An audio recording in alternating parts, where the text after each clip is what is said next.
Pak Turoji, welcome back to our podcast. Tentunya masih di Salam Channel Kecamatan Kanegaran. Dan pada hari ini juga dari Salam Channel tentunya kedatangan salah satu kocok ngopi yang paling istimewa. Karena pada hari ini juga kita kedatangan ya penyelia dari UKK, yaitu Unit Kerja Keimigrasian, tentunya di kota Probolinggo. Dan untuk siapa beliau, nanti kita akan berbincang atau ngobrol pintar nantinya bersama beliau. Untuk itu jangan kemana-mana, tetap di program Ngopi Podcast Ngobrol Pintar.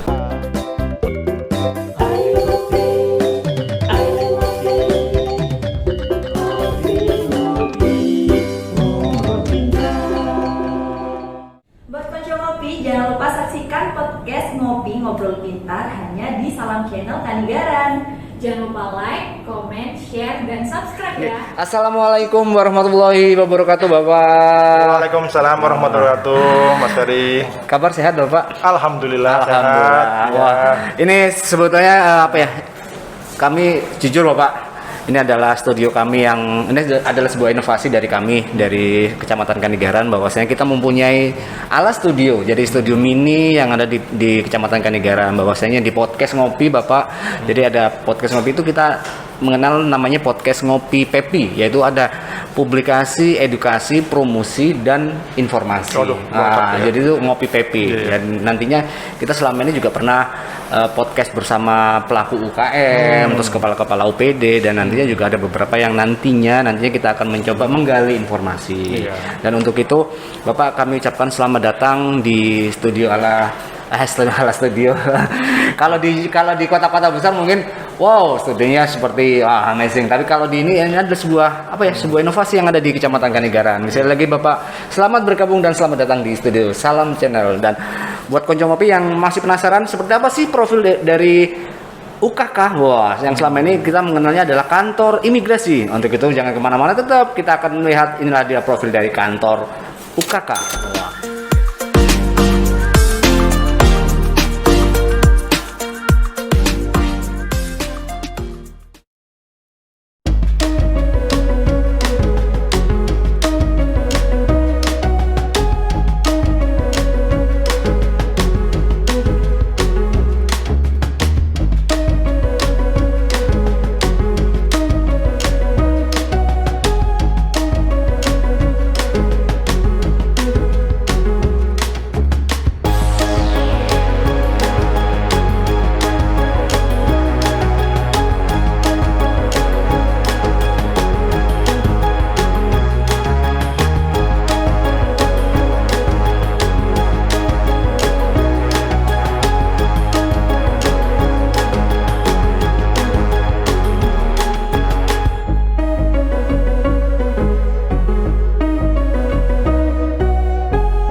Bapak Farid Ma'aruf. Wah, Bapak Farid Ma'aruf nggih. Ya.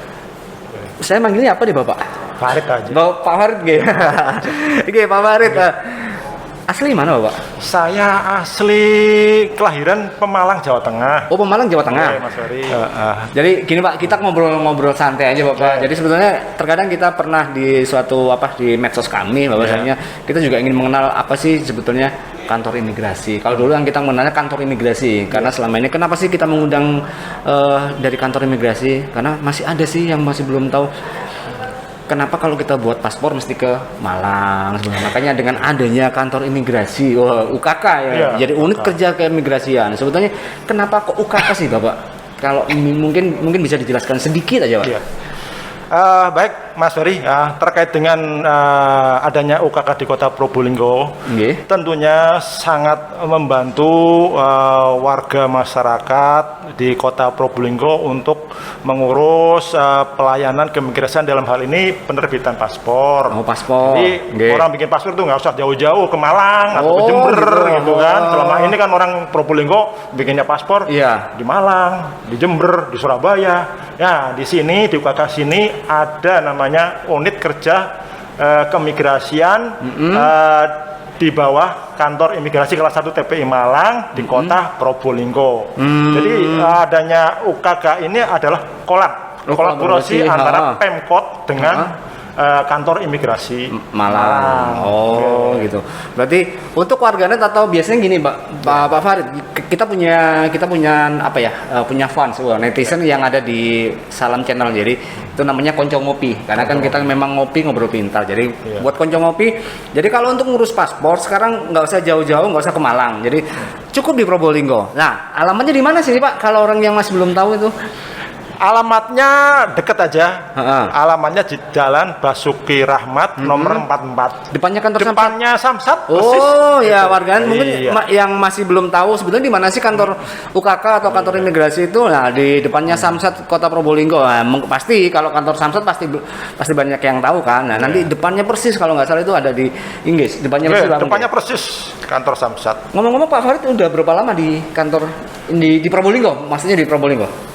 Belum genap 2 bulan, Pak. Oh, belum genap 2 Iya, bulan. Awal tahun Januari. Januari kemarin? Iya. Iya. Gimana Pak?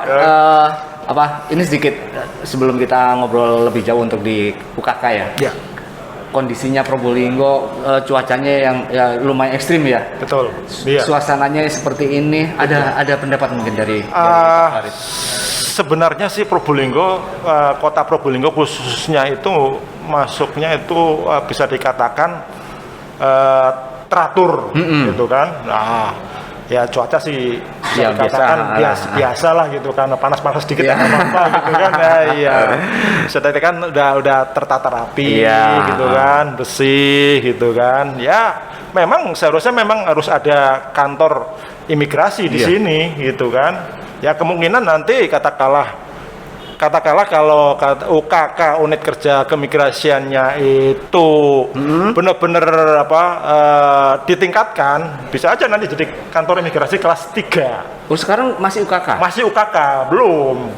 Ngapunten Bapak, Pak Farid. Ya. Jadi itu sebetulnya tahapannya gimana sih? Tahapannya otomatis kita melakukan evaluasi, Pak. Oh gitu. Ya, Selama ya, berapa tahun itu dari biasanya Pak Farid? Evaluasi ya kurang lebih sekitar 2 tahun 3 tahun. Oh, 2 tahun, 3 Evaluasi. Tapi tahun. tiap tahun pasti kita evaluasi Oke. apa yang kurang karena untuk operasionalnya kan masih dari kota Pemkot gitu iya, kan. Nah, kita kan hanya menyediakan sarana software gitu kan, jaringan gitu kan.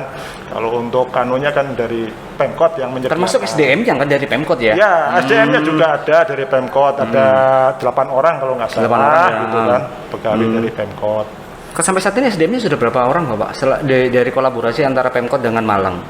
Dari Pemkotnya sendiri ada 8. 8, Terus ha. dari kitanya ada orang lebih ada 3. Oh, ada 3 ya? Termasuk saya. Oh. Ya. Yang pasti warganet atau Konco Ngopi ini adalah statement dari kepala atau gimana? Penyelia? Penyelia. Oh, penyelia. Iya. Jadi penyelia UKK Kota Probolinggo, Iya. Kota Kabupaten Probolinggo. Bahasa Inggrisnya itu supervisor. Wah, iya. Iya, bahasa Inggris luar biasa. Iya, penyelia bahasa Inggrisnya Kalau supervisor. kalau saya tahunya penyelia itu cuma satu Pak, biasanya di bank. Oh, ada iya. penyelia kan. Jadi kalau penyelia, mau- iya, itu ya. Soalnya kalau bisa kita mau utang-utang, pasti ada tulisannya di bawah penyelia. Iya. Oh, berarti yang bagian iya. kasih sih. Bagian Jadi ini adalah sebuah statement dari penyelia UKK Kota Kabupaten Probolinggo. Jadi Bapak Farid bahwasanya Probolinggo belum punya potensi untuk bisa berkembang. Dan makanya kan ada salah satu harapan bahwasanya di Kota Probolinggo harapannya adalah nanti di kelas 3 ya. Kelas 3. Kelas 3. Kelas 3. Ya, harapannya kan di sana. Nah, sebetulnya kita ketika berbicara masalah imigrasi, sebenarnya kalau mindset beberapa orang ya, termasuk saya sendiri, kami belum paham sih Pak sebenarnya kantor imigrasi yang harus diurus kan. Iya, maksudnya. Yang saya tahu adalah imigrasi ngurusnya cuman kalau nggak buat paspor. Iya. Nah, kan gitu aja Iya, Pak ya. betul. Sebetulnya masih ada lagi sih Mbak. Sebenarnya sih kantor imigrasi itu tidak hanya melalui pelayanan paspor toh. Oh, alah, Jadi, gitu. jadi di situ juga ada fungsi daripada keimigrasian itu ada 4. Mas Oke. Ferry, Oh, ada 4. Ada Apa aja 4, tuh Pak? ya. Yang pertama pelayanan keimigrasian. Yang kedua penegakan hukum. Penegakan hukum. Ya, oke. yang ketiga keamanan negara. Itu harus itu ya? harus itu keamanan negara itu. Nah, yang keempat sebagai fasilitator pembangunan untuk kesejahteraan masyarakat. Oh. Itu luas sebenarnya, Pak Ferry, bukan Iya. hanya ngurus paspor tok Nah, aja. itu kan masalahnya kan. Jadi terkadang kita mindset kita bahwasanya kalau imigrasi paling ngurusi paspor, Ya. nah gitu aja kan Tuh, ya. iya. Makanya Tuh. dengan adanya Bapak Farid di sini, wah, akhirnya kita kan pikiran kita bisa berkembang. Walah, imigrasi itu nggak ngurus paspor toh. Jadi kan seperti itu. Jadi kan harapannya makanya kita mendatangkan Koncong Ngopi. Pak Farid adalah salah satu Koncong Ngopi terbaru. Karena Pak ya ini kita undang sebetulnya sudah lama Pak Farid kita mau ngundang UKK gitu loh. Jadi memang kalau kita mau flashback pada waktu sosialisasi kita pernah di sini kalau nggak salah UKK yang di awal. Jadi Di awal, ya. tahun 2019 atau sebelum berdirinya di UKK yang di ini sebelum kota. yang di kota. Oh. Pernah sosialisasi di sini Oh, sih. pernah sini, ya. Tapi memang Pak siapa dulu? lupa saya itu Bapak. Jadi pada waktu berdiri kan tahun dibuka. Ya, dibuka 2019. UKK Kota 23 Desember 2020 di Oh, kota. 2020 yang di ya? kota. Yang di kabupaten 27 Uh-huh. November 2019. Oh, 2019. Ya, jadi di UKK Kota ini usahanya Pak kurang lebih 1 tahun 2 bulan. Oh, baru 1 tahun ya? Iya. Ya, warga ini UKK yang ada di Kota Probolinggo baru berdiri, baru dibuka tahun 2020, tepatnya tanggal 23 Desember. Desember. Berarti masih 1 tahun lah, 1 tahun lebih. 2 bulan lah. Oh, ya. 1 tahun 2 bulan. Iya. Dan sebetulnya ketika 1 tahun ini Pak, pasti ada progres Pak. Yo, Wah. pastinya. Iya. Betul. Nanti selain kita akan mendatangkan Koncong Ngopi dari pihak UKK, harapannya adalah kita ingin mendatangkan juga jadi warga yang memang sudah menikmati pelayanan dari UKK sendiri. Nanti harapannya kan ke sana. Betul. Progresnya seperti apa di Kota Probolinggo? Progresnya tentunya orang membuat paspor di Kota Probolinggo sangat signifikan.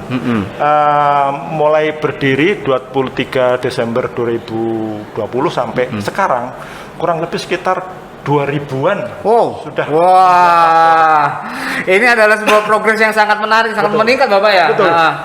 Jadi dengan adanya UKK ini di Kota Probolinggo, jadi yang dari kota Kabupaten Probolinggo mungkin ya di Kota Probolinggo tidak usah jauh-jauh ke Malang. Jadi kalau kita ke Malang mungkin membutuhkan operasional yang banyak. Betul. Jadi belum nanti transportnya, belum masih ya katakanlah makan semuanya. Jadi dengan adanya UKK di Kota Probolinggo, memang ini yang kita harapkan. Jadi pemerintah kota, wah ini adalah peluang untuk biar kita tuh bisa membantu masyarakat. Harapannya kan di sana. Betul. Itu adalah sebuah amanah daripada Iya. Kota Probolinggo. Iya, Oke.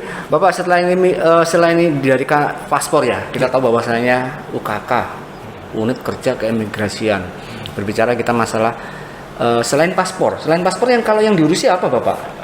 Tentunya kita tidak hanya mengurusi masalah paspor aja, ya kita juga mengurusi masalah izin tinggal orang asing. Kitas. Ya, Oke. ya kunjungan mau kita gitu Oh, gitu kan. ya? Ya, jadi katakanlah kalau di Kota Probolinggo ini ada orang asing yang mau memperpanjang izin tinggal kunjungan, bisa aja langsung ke UKK Kota Probolinggo. Oh, gitu ya? Itu. Nah, yang seterusnya ya tentunya kita kan tidak hanya masalah paspor, izin tinggal, pengawasannya juga. Pengawasannya ya? Pengawasan terhadap kegiatan, keberadaan orang asing yang ada di Kota Probolinggo itu harus diawasin. Pak Ferry, jangan sampai dia melakukan pelanggaran keimigrasian. Iya, benar itu, Bapak. Katakanlah, contoh misalnya dia visanya izin tinggalnya itu untuk kunjungan, contohnya dia untuk bekerja, itu udah menjalani aturan. Oh gitu nggih. Gitu. Bapak, saya mungkin bisa dijelaskan Pak, karena kan saya belum pernah berpergian ke luar negeri Bapak ya. Oh, iya, iya. Nah, jadi yang pertama itu kalau warga negara ya, berarti ketika kita ke luar negeri harus mengurus paspor ya. Iya. Terus ada namanya visa. Visa bedanya di mana itu Bapak? Visa itu izin dari kedutaan untuk masuk ke negaranya. Oh gitu. Gitu. Berarti selain paspor harus pakai visa. Harus ada visanya. Jadi kecuali kalau Asia Tenggara. Bukan Asia Tenggara ya. Oh gitu. Nggak usah visa. Oh, nggak usah visa. Wah, warganet. Jadi Iya. kalau mau ke Singapura atau kalau ini yang masih dalam lingkup Asia Tenggara nggak usah pakai visa ya. Nggak usah pakai visa. Cukup paspor aja. Cukup paspor aja udah cukup. Nah, sekarang pertanyaannya, berarti kalau misalkan pekerja WNA itu selain paspor, visa, misalkan di luar Asia Tenggara harus apa aja yang harus dipenuhi, Pak? Ya tentunya kan di situ berkaitan atau bersinggungan dengan instansi lain. Iya. Iya, ya contohnya dari Disnaker gitu. kan. Itu harus ada izin bekerjanya. Oh, izin bekerjanya. Betul. Izin bekerjanya yang yang mengeluarkan tetap yang perusahaannya, bukan? Bukan, Dari Disnaker? Disnakernya. Oh, gitu. Ya, yang ngurus ya dari penjaminnya yang ada di sini. Oh, gitu ya. Mas Ferry, gitu Oh. kan. Jadi dari pihak sponsornya, penjaminnya yang mengurus segala sesuatunya Oh, gitu. untuk mendatangkan orang asing bekerja di Indonesia. Gitu. Karena memang kita tahu Bapak bahwasanya di Kecamatan Kanigaran Iya. kita mempunyai beberapa perusahaan yang katakanlah beberapa perusahaan yang besar. Jadi kita punya ada Betul. pabrik Ratek Iya. gitu yang mungkin sampai saat ini sebetulnya kami kan juga mempunyai laporan bulanan bahwasanya kita ada laporan kependudukan. Betul. Laporan kependudukan yang harus direkap setiap bulannya. Itu namanya monografi, dan sampai saat ini data yang kami peroleh ada beberapa WNA sebetulnya. Berarti kan mereka kan juga harus tertib administrasi tuh Bapak ya. Betul, betul. Jadi termasuk kitasnya itu. Betul, iya. Jadi harus mereka ya harapannya kan di podcast ngobrol pintar. Jadi ayo mereka yang masih belum tertib administrasi kita harapkan untuk tertib administrasi. Jadi nggak usah jauh-jauh, sekarang ngurusnya kan hanya di Probolinggo sudah bisa. Iya, Kan seperti itu. betul. Oke, Bapak, terkait pelayanan administrasi dari UKK. Ya. Kita tahu bahwasanya kita semakin berkembangnya era digitalisasi, bahwasanya kita juga ada namanya pelayanan online. Ya. Oke. Ada Bapak, kalau yang online bisa ada.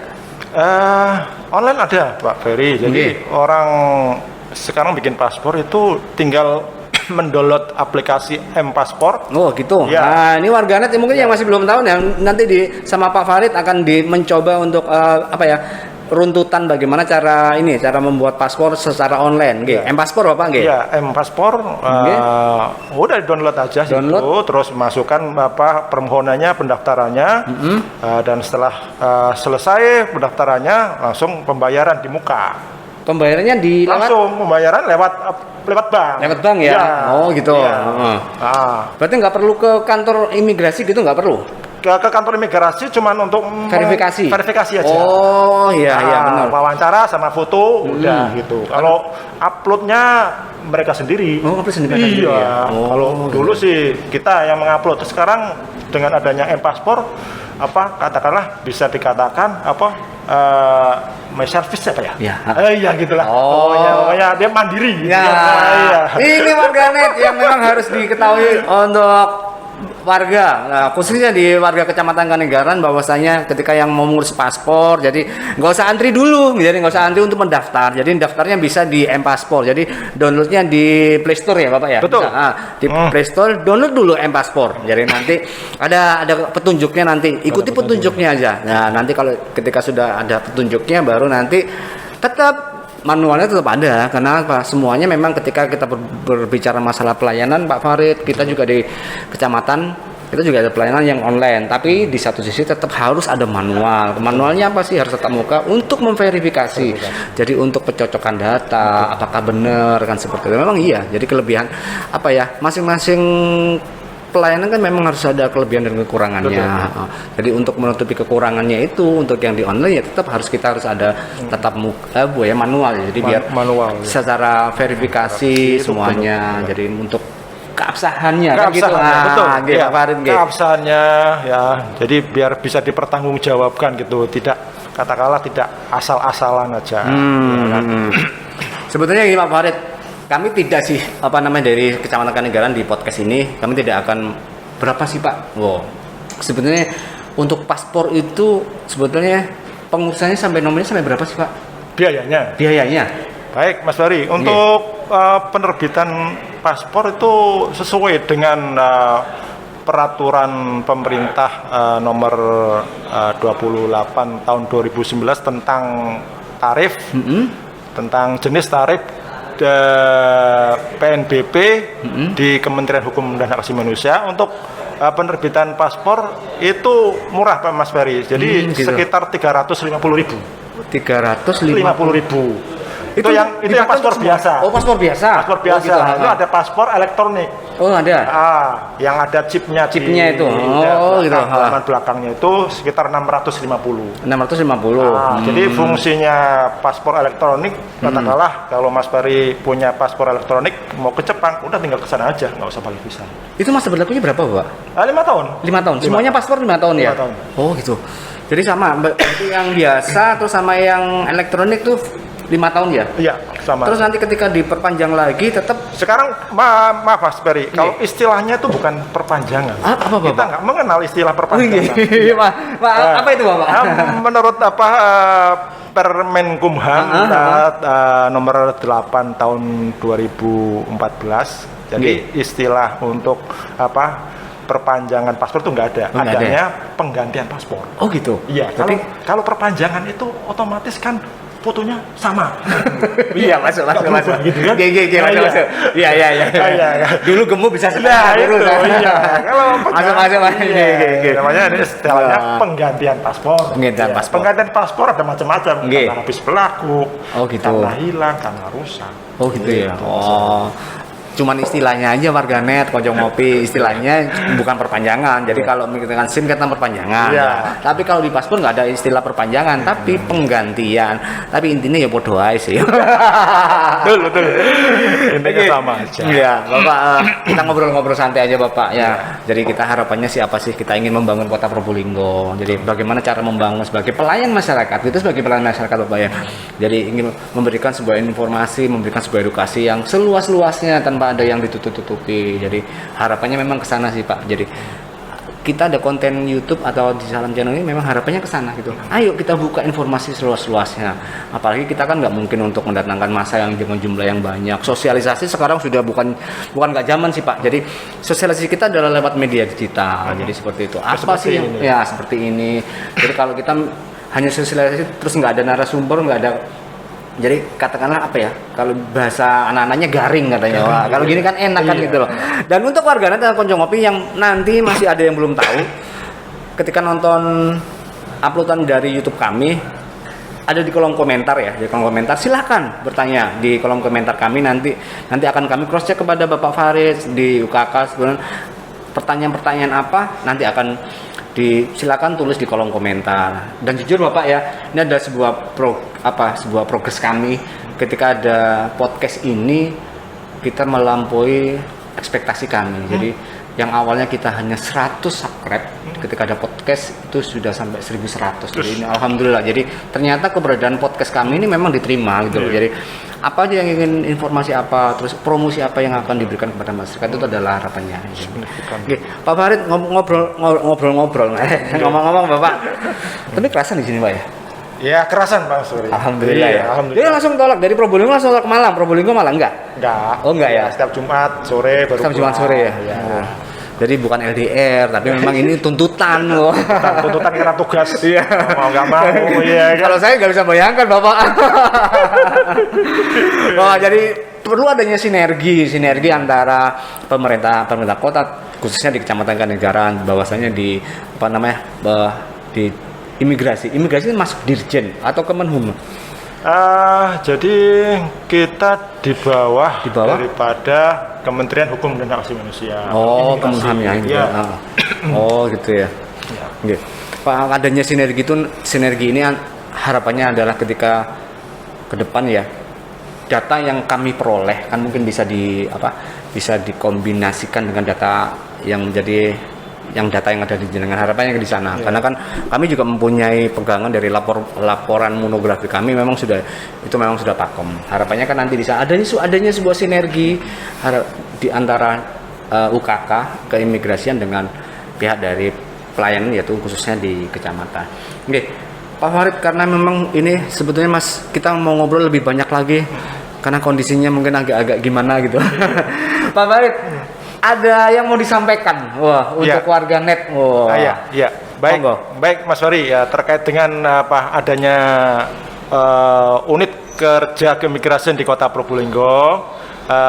Tentunya ini memudahkan masyarakat untuk membuat paspor dan katakanlah kalau ada orang asing mau memperpanjang izin tinggal bisa di UKK di Kota Probolinggo. Dan tentunya jika katakanlah mau membuat paspor tentunya harus dicek dulu keabsahan daripada data harus sama antara data di KTP dengan di kartu keluarga dengan di akte lahir, ijazah dan buku nikah itu harus sama, nggak boleh beda-beda. Jika katakanlah perbedaan tentunya harus diperbaiki dulu, disamain semua gitu. Begitu Mas Fahri. Nah, ini statement dari Bapak penyelia UKK Kota Kabupaten, dan harapannya adalah tetap di Kota Probolinggo masih ada kantor imigrasi. Harapannya di sana entah itu kelas 3 karena ini akan dimudahkan untuk proses administrasi untuk pengurusan semuanya, pengurusan imigrasi, bukan hanya pengurusan paspor. Jadi yang tadi yang disampaikan oleh Bapak Farid bahwasanya selain paspor, jadi ada namanya izin tinggal sementara kita tadi untuk yang warga negara asing. Nah, harapannya apa sih? Jadi kesimpulan dari ngobrol kita hari ini bahwasanya semua warga negara mempunyai hak untuk tinggal. Ya harapannya di sana. Tapi juga mereka harus punya kewajiban untuk mengurus administrasi bagaimana mereka diakui sebagai warga negara. Kan seperti itu. Intinya kan seperti itu, Bapak, ya. Jadi sama-sama antara hak dan kewajiban nantinya akan menjadi seimbang, seperti itu. Oke. Sekali lagi Pak Farid, ini adalah sebuah kesempatan buat kami Kecamatan Kanegaran, jenengan dari UKK bisa datang dan sowan di sini. Ini sebuah kesempatan yang luar biasa, Bapak. Sama-sama Mas Fahri, terima kasih juga kami ucapkan kepada Mas Fahri yang telah menginisiasi acara podcast di Kecamatan Kanegaran. Dan warganet, sekali lagi keberadaan kantor UKK unit kerja keimigrasian bahwasanya harapannya adalah jadi untuk warga yang membutuhkan atau ingin membuat paspor dan segala sesuatu tentang keimigrasian tidak perlu ke Kota Malang. Jadi ini adalah di Kota Probolinggo cukup. Jadi mereka untuk warga yang masih belum tahu, harapannya adalah ini adalah sebuah keberadaan dari UKK atau kantor imigrasi kelas 1 TPI 1 Malang. Jadi ini adalah sebuah kemudahan dari pemerintah Kota Probolinggo. Sekali lagi apabila ada kata-kata yang kurang berkenan, kami Pak Farid, kami sekali lagi mengucapkan terima kasih dan sekali lagi mohon maaf apabila ada pelayanan aus. Ini hanya seginilah Bapak dari kami. Dan untuk warganet dan Kojong Ngopi jangan lupa berikan komentar apabila ada pertanyaan-pertanyaan yang tentang imigrasi, kami akan siap dan akan kami cross check kepada pihak dari UKK. Sekali lagi, wabillahi taufiq wal hidayah. Wassalamualaikum warahmatullahi wabarakatuh.